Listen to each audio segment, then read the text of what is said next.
Բարև ձեզ սիրելի հայրենակիցներ, մենք սկսում ենք այսօր մեր Hospice of Grace-ն եւ այսօր ես ձեզ համար պատրաստել եմ շատ հետաքրքիր մի հաղորդում, որը կուզեի որ բոլորը դիտեք եւ իհարկե մինչև մեր դիտելը ես կուզեի որ մեր մեծահասակները զանգահարեին իրենց երեխաներին, նրանց ովքեր որ անգլերեն հասկանում են եւ նրանք ովքեր որ ընդհանրապես կյանքում որոշումներ են կայացնում իրենց տնողների եւ բարեկամների համար։ Այսօրվա հաղորդումը շատ կարևոր մի հաղորդում, ինչպես որ նշեցի, Hospice care-ի հետ կապված, Hospice-ի խնամքի հետ կապված, որտեղ ես տեսնում եմ, որ մարդիկ այսքան մեզ խոսելուց հետո, այսքան մենք հեռուստացույցով ձեզ ուսուցանելուց հետո նորից համայնքում կան շատ սխալ ինֆորմացիա եւ այդ ինֆորմացիայի պատճառով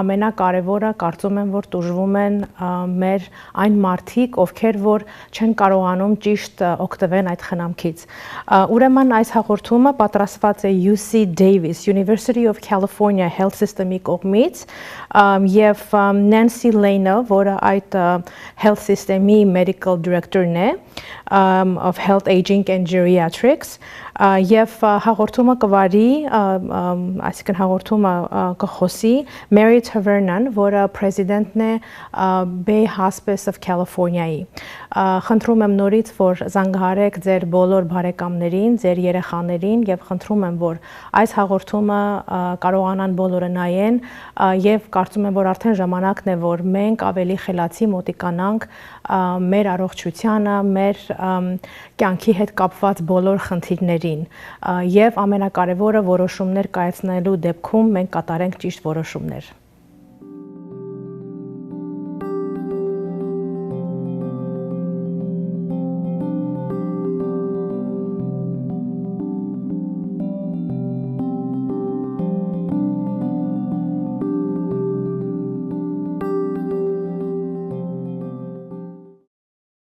Hello, I'm Mary Taverna, President Emeritus of Hospice by the Bay.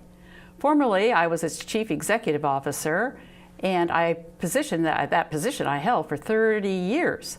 All told, in National Hospice, State Hospice, and Local Hospice, I've been involved in hospice for almost 40 years. I'm very passionate about the subject, and I care deeply about folks knowing a lot about it, and I'm pleased to be here today to talk with you about it. Hospice care, as it's known today, is the result of a change from how care of those terminally ill was delivered. A change that began only 40 years ago in the United States. A change that brought compassionate care into the lives of terminally ill patients and grief support services to their families. I am proud to have been a part of that change. What were the founding principles of hospice care? They were comfort, pain management, symptom control is most important, dignity and respect. A person comes to end of life as he or she has lived his life, dignified, respected, and one at the end of life and one dying deserves exactly the same. Quality of life. Life has changed when one receives a terminal diagnosis. But the quality of that life can be maximized, and it can become the best it can be under different circumstances. Humanness to a dying process, touching, feeling, being present with the individual and his or her loved ones, and all important, support of the family. Families have been left out of the loop for some time, and now with hospice care, they're very much a part of it. What interested me in this subject? In the early 70s, I was a nurse practicing at a general hospital, working frequently at night. And at night, I saw individuals dying alone, in pain, very often tucked far away from the nurse's station at the end of a hall. I felt definitely this could be improved, and it troubled me. But fortunately, as it was troubling me, there was a group of individuals across the country who were having the same experience. We came together to create this hospice benefit, and I'll talk with you about that, but first, let me tell you the seed for hospice care in the United States, now 40 years old, was planted by Dame Cicely Saunders, who made a presentation to Yale University in 1972. Shortly thereafter, a group of us across the country, a small group, went to work, and we were set to see that hospice care came to the United States. She challenged us to take better care of our dying. Why is it a value, and why did we invest so much time and energy, and quite frankly, make so many sacrifices? In answering that question, there are many other questions and issues to address. The suggestion of hospice care can be frightening, as the patient may have no idea what it's all about. She or he often hears only 3 words: I am dying. Let's look at this through the eyes of a patient who's trying to get his or her eyes around the words terminal illness, limited life expectancy, a patient who is frightened, possibly angry, most likely angry, depressed, in pain, and feeling hopeless. Let's imagine for the next few minutes that you are the patient and I am the hospice representative. My job is to convey to you the importance, the value, the benefits, and how hospice care can be of help. You have many questions for me, I am sure of that. Starting first and foremost with what is hospice care? To this day, 40 years later, it's still not well understood. How will it help? Who does it? I want to stay at home. I'm not going to another place. And not only am I not going to another place, I don't want a lot of strangers entering my home. I like my own doctor, and I am not in need of another one. I understand there's a hospice physician. I like my doctor. These are some of your questions. The first question I want to respond to is where it happens. Hospice care can be delivered in a facility, a hospice facility, a skilled nursing facility, a hospice house, a residential care facility, and at home. I'll talk mostly with you today about the at-home program because that is your interest. But please know that wherever hospice is provided, in a facility, at home, the care is exactly the same. All that changes is the location. You continue to ask me questions. What will it cost? Why should I care? It doesn't matter. Nothing's going to help. And then you say, which we hear all very too frequently, I am not dying. What diagnoses qualify for this type of care? All diagnoses can qualify for this type of care as long as life is limited by months, weeks, or days, preferably months. You say you're not dying. I have to respond to that at this particular moment, or our conversation will be ending. The best response I can offer you is that all options for medical treatment and intervention to treat your disease have been exhausted, and nothing is helping at this point. Therefore, it's time to consider hospice care. If you get better, which you said you didn't want to sign up for hospice because you might get better, what good news that is. We're always happy to see someone's condition improve, to have a temporary reprieve, and for you at that point to be discharged from the hospice program. So what are the benefits? You're listening to me now, but you're still not convinced, because the benefits you need to know about. You know about your insurance, you know about what Medicare pays and doesn't pay, but you don't know anything about hospice and how much it costs, and will it exhaust your resources, your financial resources. All medications that you will need related to your terminal illness are a covered benefit. The hospice provides and pays for them.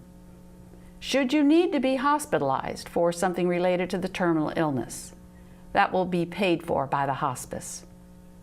The medical supplies and durable medical equipment that may be needed are a covered benefit.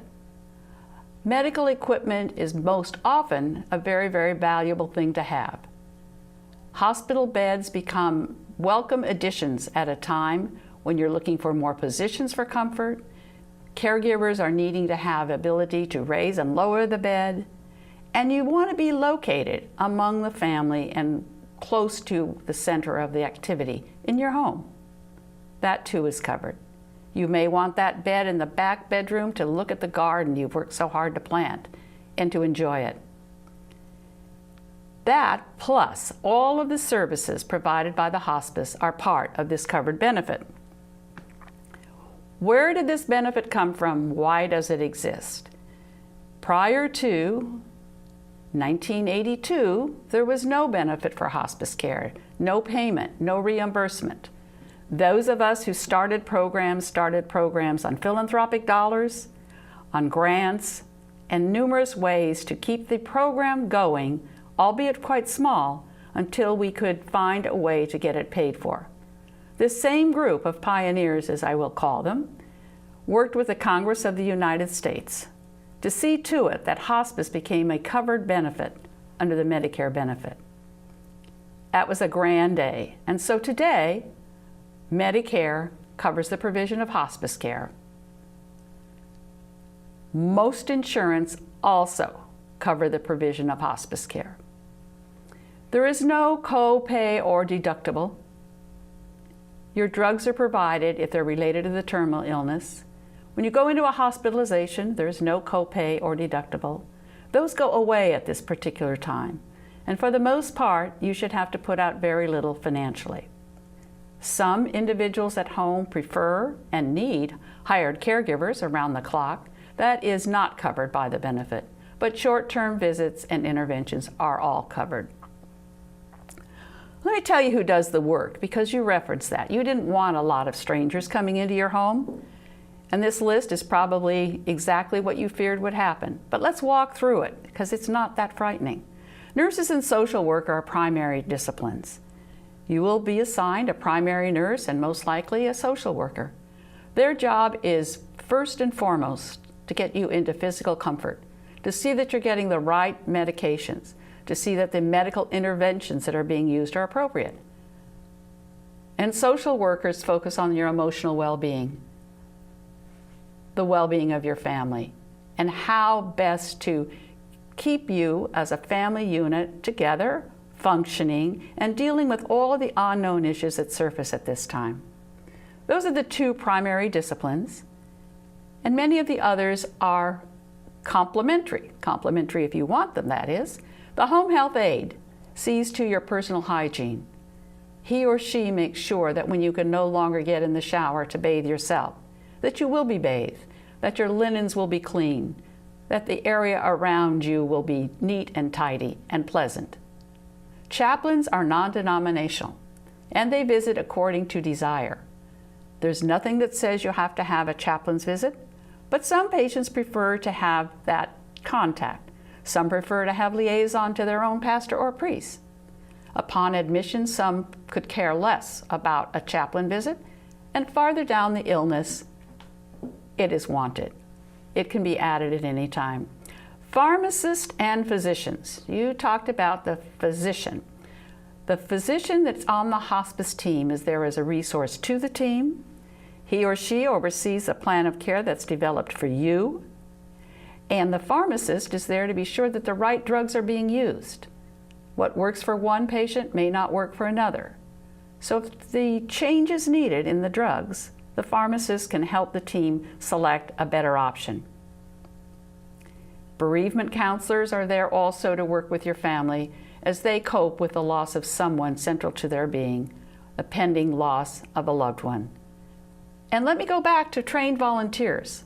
Trained volunteers are a wonderful option. These volunteers are trained, they are supervised, and they are a valuable, valuable asset. Patients and families enjoy having a lay person who can sit with you, read to you, run an errand for you.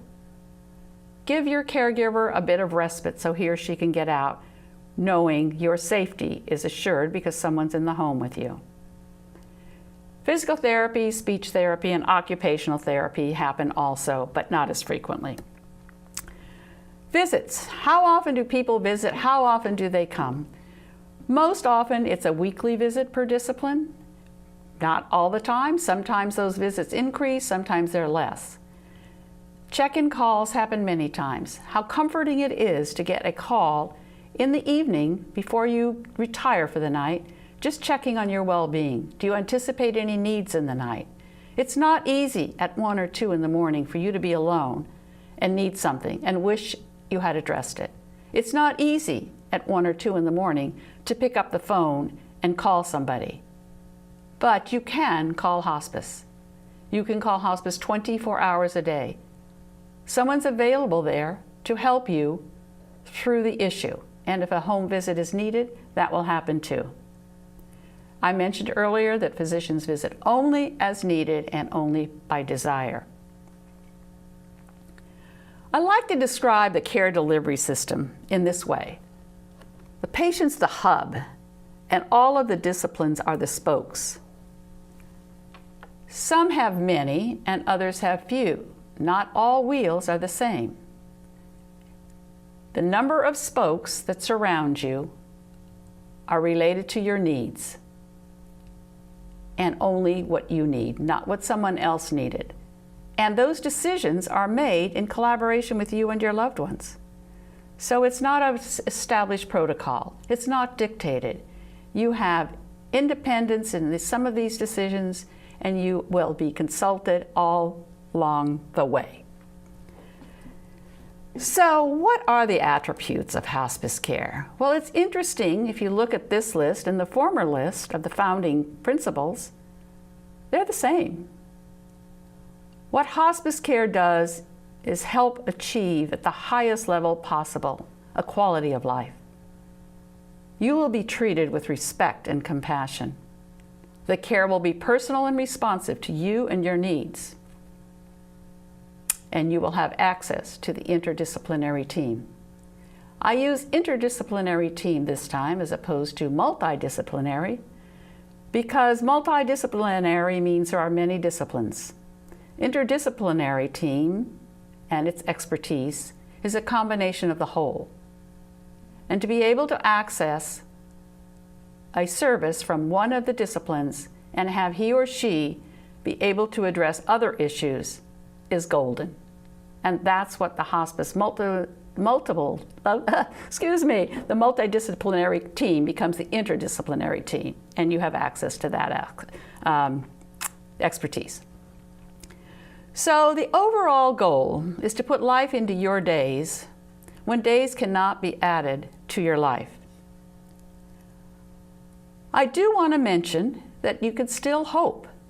If days cannot be added, there can be hope for many other things.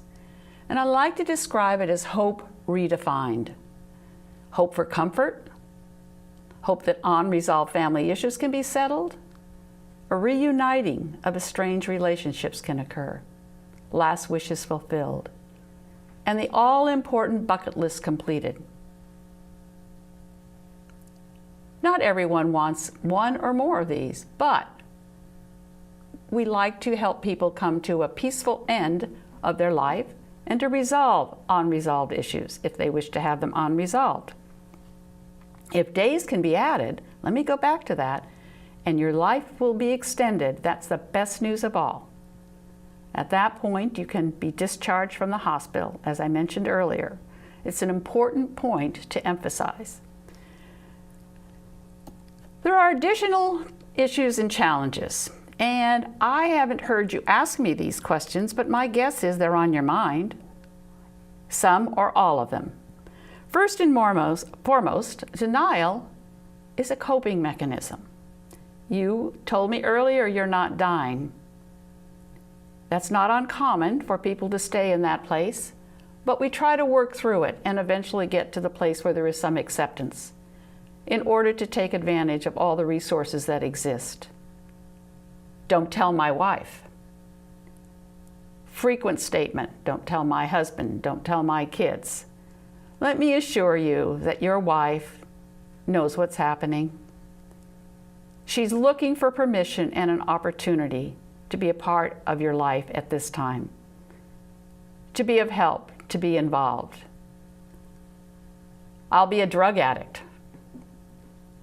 Frequent concern, because narcotics are used in hospice care. They're used for the management of pains and symptoms, but being a drug addict and receiving a narcotic for treatment of pain and having it be a medical intervention versus a social, experimental addiction are two different things. You will not be a drug addict. You've heard death is hastened in hospice. I don't want to go to hospice because you die then. It's not true at all. Hospice does not hasten or postpone death. Hospice makes sure you're comfortable, makes sure the right things are happening for you, and if it means you need to be in a heavy sedation, that's what it will be. But that doesn't happen often.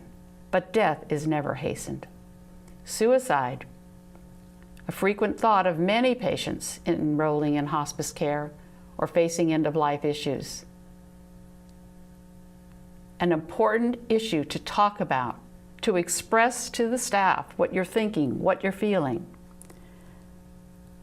Hospice staff have heard it all. Let me assure you of that. And there should be no thought you are having that you are afraid to express. Because by that expression, the hospice staff will work with you and help you to work it through, relieving your mind of great troubles. In conclusion, you matter because you are you, and you matter to the last moment of your life. This is a favorite quote of mine, stated by Dame Cicely Saunders, the founder of the modern hospice movement, St. Christopher's Hospice in England, 1967 and 1985. You'll remember I told you earlier that she traveled to the United States, spoke at Yale, and challenged us to take better care of our dying. I'm pleased to tell you we accepted her challenge and I think have created a program that is of great help to people at the end of life. I hope you better understand what hospice can do and are more comfortable with the option. It's not to be feared. It's to be welcomed and embraced at a time when it's needed. Thank you. Thank you for asking the question. Thank you for your interest. And should you have any further questions, any hospice representative can be available to you.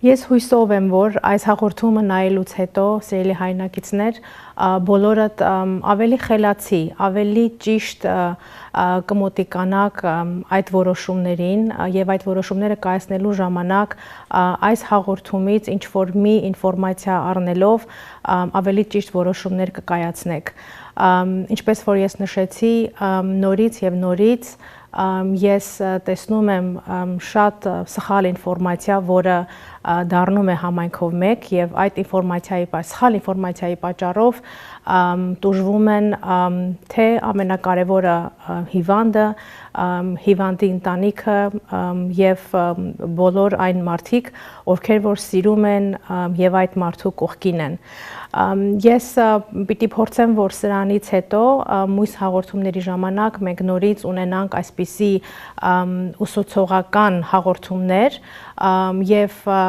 մյուս հաղորդման ժամանակ մենք կփորձենք որ ավելի խոսենք hospice care-ի մասին եւ հաջորդ հաղորդման ժամանակ մենք նաեւ կունենանք մեր շատ սիրելի դոկտոր Դանիելյանը, որը ժամանել է Հայաստանից, որը Հայաստանի լավագույն oncologist-ներից է, քաղցկեղի մասնագետ, նա այստեղ է հիմա եւ ես հրավիրել եմ նրան, նա կլինի մեր հյուրը եւ մենք կխոսենք ավելի քաղցկեղի հետ կապված պրոբլեմների մասին, առողջապահության հետ կապված հարցերի մասին եւ ինչու՞ չէ նաեւ ինչ է քաղցկեղը, ինչպես է treat լինում Հայաստանում մեր Հայաստանի ժողովրդի հետ կապված։ Հույսով եմ, որ դուք սիրեցիք այս հաղորդումը եւ ես նորից խոսք եմ տալիս, որ մենք ունենանք այսպիսի շատ հաղորդումներ։ Շնորհակալություն։